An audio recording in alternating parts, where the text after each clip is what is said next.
They laughed at him before he even sang a word. But no one knew the man who would walk through that back door would change this boy's life. Forever. It happened on a slow Sunday evening in a dusty little town. A school talent show, folding chairs, a few bored parents, and a nervous boy gripping a microphone too big for his hands. He said he wanted to sing an Elvis song. The crowd chuckled. Some whispered, "Kid's gonna butcher it." When the music started, his voice cracked. People smirked.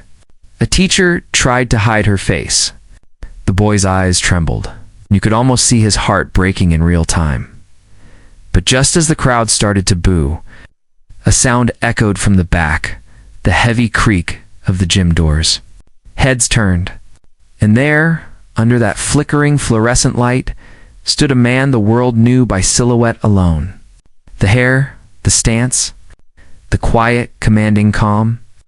Elvis Presley at first. People froze like they were afraid to blink and lose the moment. Elvis didn't say a word. He just walked down that aisle, slow, confident, like he'd done it 1,000 times. And when he reached the stage, the boy stood stiff, eyes wide. Elvis leaned close and said, "Son, don't let em decide how you sound. Sing for the ones who still believe in you, even if that's just you."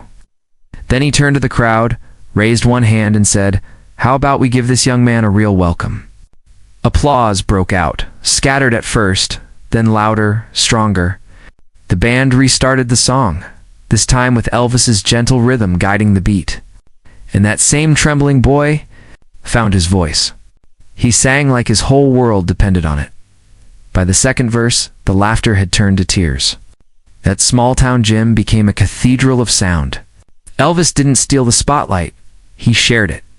He just nodded, harmonizing softly under his breath, letting the boy shine. And when the final note faded, the entire hall rose to their feet. For the first time in his life, that boy stood tall. After the show, Elvis shook his hand and said quietly, "Remember this. Sometimes the hardest crowd to win is your own hometown.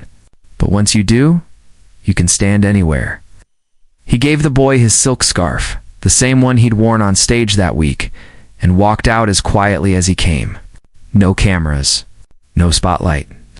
Just a man giving a moment that would last a lifetime. That boy grew up to play small bars. Church halls, little roadside shows, but he always kept that scarf folded in his guitar case.